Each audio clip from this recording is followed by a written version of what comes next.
To connect with what you've said about meditation and kind of like pulling the plug on momentum, I'm noticing that when I interact with people and I see their momentum or their focus, people at work, I've changed the story. I guess I've changed my energy, but now I'm seeing that I'm getting this alignment. It's almost like I feel like I'm pulling people into my vortex, people that are... Well, one who's connected is more powerful than millions who aren't. So it's a common thing that once their behavior is no longer the reason that you feel the way you do, that you get control of the way you feel by focusing deliberately, then your momentum is such that others can be swept into it. But tell us more about that. What are you reaching for? A good feeling. And do you need others to be compliant? Yes. Well, you deliberately gave us the wrong answer. You know that that's not what we're reaching for. But sometimes you do feel like you want that. But when you feel like you want others to be compliant, what's really going on in your vibration? If you want someone else to behave in a way that causes you to feel good, what's really going on in the basis of your vibration is you're living a conditional love right now. I need you to do something different than you're doing so that I can feel better, which means I'm out of control. So your basis, your point of attraction's all jacked up, isn't it? So could you, in the middle of that, do something different? Well, if you've practiced it enough, you could. If you have enough momentum going on that, you could. You see, here's the reason that a conversation like this, we know, is so helpful to you. Once you hear this enough, you'll be in the middle of some momentum that isn't pleasing to you, and you will realize why the momentum is there. And when you have conscious realization, now you're in control. It's like sometimes it feels like it would be prudent, that's what your parents told you in the beginning, drive slowly. Well, you don't always want to drive slow, and sometimes it isn't even the best idea to drive slow. Don't get out on a thoroughfare where people are really moving and drive slow.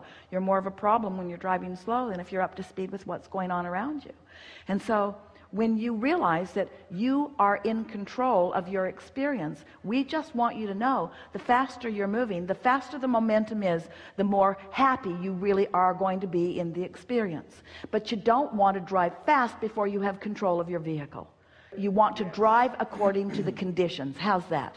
You want to drive according to the conditions. So if the roads are slippery or if there's a lot of congestion, you drive according to the conditions. You don't press on the accelerator when you're going downhill on the San Francisco streets. In other words, you drive according to the conditions.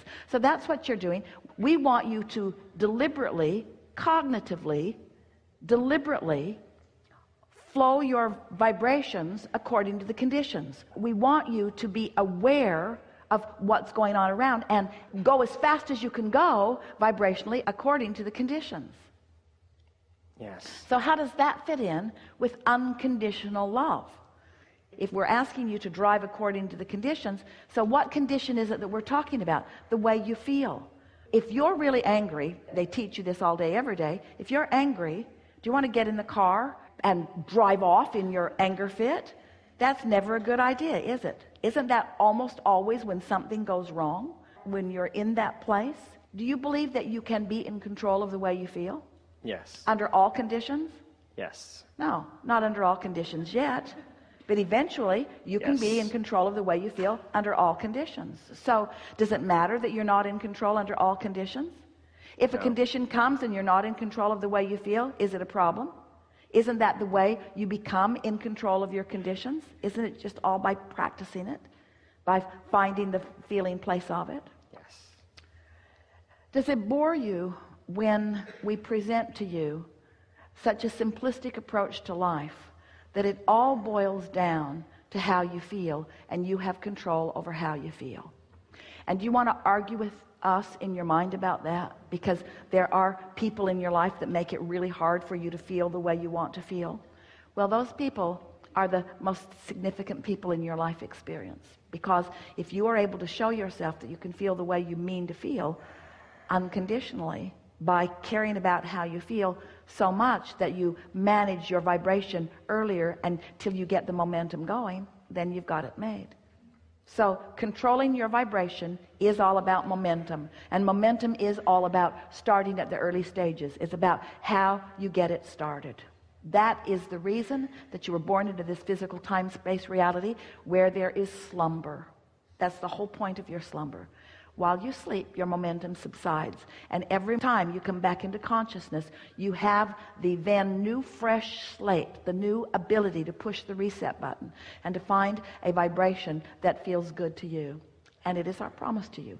If you will find it and consciously acknowledge that you have found it and focus upon it with the deliberate intent of continuing to feel the feeling, the momentum of it will increase until you will not be living a boring life. It will not be boring. We're not trying to get you to go back into no thought, no thought, no thought. What we are wanting to help you do is to go back into no resistance, no resistance, no resistance, knowing that law of attraction will then pick up the pace until there will be momentum that will lead you or lead everything that you want directly to you.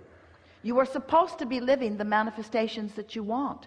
You're supposed to be living all of those manifestations. You haven't sifted through life and put all of those things into your vibrational reality, into your vortex of creation for no reason. You've put it there for the reason that it must continue to grow. It is illogical. It is wrong for you to have put things into your vortex that are not being allowed by you to come to your realization, to your actualization. That's the thing that's causing you all of your stress. 100% of your negative emotion exists because you have created a reality that you are blocking yourself from. It's not because somebody else is preventing it, and it's not because you've done something wrong, and it's not because of this condition or this condition or this condition. The only reason that you feel any negative emotion at all is because you are expanded beyond what you are right now willing to allow. And the thing that is so interesting about that is that the reason that you're disallowing all that you want to manifest into full realization is because you're not willing to feel good enough. You're not willing to feel good. Oh no, I shouldn't feel good over that. That lady is sick, and that person doesn't have enough money, and it's selfish. There's this going on, and it's just not normal. It's just not normal. People would think I was nuts if they knew that I'm just happy all the time with all this stuff going on. And we say, got to give up what anybody else thinks, and you got to care about how you feel, and then watch the momentum of your life pinpoint accurately for you the perfection, the brilliance, the worthiness, and the blessedness of who you are. And Esther did not know that a month ago like she knows it now, because she had not had the benefit of a magnificent manifestation punctuating her point of attraction. She didn't even know she had that point of attraction going. Oh, she was happy, and she knew she was feeling good, and she knew that she was feeling good a lot, and she knew that she was feeling good on purpose. She just didn't know what feeling good like that for a consistent period of time would yield to her. You see what we're getting at? Yes. But when it yielded, then she thought, oh, I recognize that.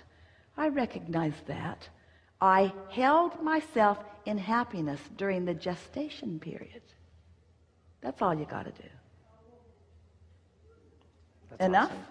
Yes. We sort of sidetracked you a little bit, but we got to where you wanted to be, Yes. even though we didn't go down the trail you had pre-described. Yes. Enough? Thank you. Yeah. Thank you very much.